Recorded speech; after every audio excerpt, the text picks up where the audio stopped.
Hello and welcome to The Explainer from all of us at The Thought Vault. Today we are jumping into a story that is just as powerful now as it was over a century ago, Russell H. Conwell's Acres of Diamonds.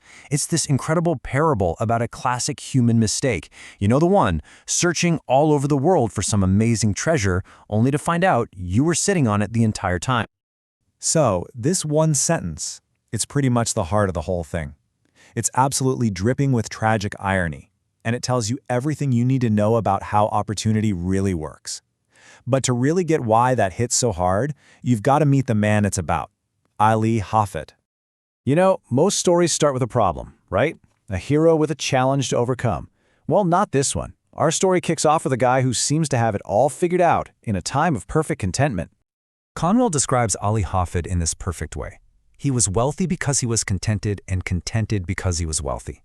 Think about that. He had a great farm, a family he loved, plenty of money, but the key thing is he felt complete. He didn't want for anything. But, as you know, that feeling of perfect contentment can be, well, pretty fragile.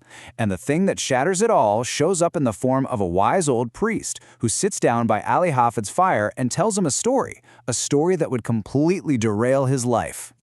So the priest just paints this incredible, irresistible picture. He describes diamonds as if they're drops of sunlight, the ultimate symbol of wealth and power. And then he drops this idea of a diamond mine, of being so rich you could make your kids royalty. And for Ali Hafid, that idea just takes root. And this, right here, is the absolute turning point. That night, Ali Hafid went to bed a poor man. Now get this, he hadn't actually lost a single thing. His farm was still there, his family was safe, his money was fine. But in his head, the idea of something bigger, something more, was enough to make him feel broke for the first time in his life. The contentment was just gone. So, completely consumed by this new obsession, he sells his farm, leaves his family behind, and sets off on this desperate, globe-trotting search. It's just this heartbreaking downward spiral that takes him all over the known world, draining his money and his hope, and it ends in the worst way possible. Penniless, alone, and in total despair, he throws himself into the sea. So, a really tragic end for Ali Hafid. But the story doesn't end there, not even close. The real punchline, the unforgettable lesson, is all about what happened back at the very place he abandoned. So one day, the new guy who bought the farm is just watering his camel. A totally normal day, right? And as the camel's drinking from this little stream in the garden, he spots a weird flash of light in the water. It's a black stone with this brilliant glint inside. He thinks, that's a neat-looking rock, picks it up and puts it on his fireplace mantle. No big deal. And wouldn't you know it, a little while later, that same priest, the one who started this whole thing, comes back for a visit. The second he walks in the door, he sees the stone on the mantle and he just stops in his tracks. "A diamond!" he shouts. They both rush out to that same little stream, dig around in the sand a bit, and find more of them, even more incredible than the first. Because that farm, Ali Hafid's farm, it wasn't just a farm. It was sitting right on top of the Golconda mine, one of the richest, most legendary diamond discoveries in the history of the world. The man literally owned acres and acres of diamonds. He sold it all for practically nothing to go look for the very thing he already had. Now here's the thing. Conwell's famous lecture wasn't just about this one incredible story.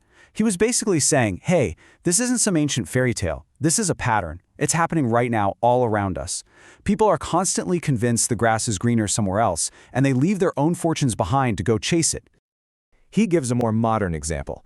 Take the California gold rush. There was a man who sold his ranch to go hunt for gold himself. And the punchline, the very first major gold discovery, the one that kicked off the entire gold rush, was made on the exact ranch he had just sold. You just can't make this stuff up. And it happens again. There's this farmer in Pennsylvania, right?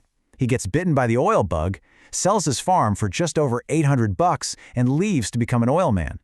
Well, the new owner quickly realizes that the farm is sitting on an oil field that would eventually be worth hundreds of millions. It's the same story, just a different treasure. So you see the pattern here, right? It's just undeniable. From ancient Persia to 19th century America, people were literally walking away from fortunes. This brings us to the real question. What was Conwell actually trying to teach us with all of this? First things first, Conwell really wants to clear something up. People are always quoting that money is the root of all evil. He says, no, you're getting it wrong.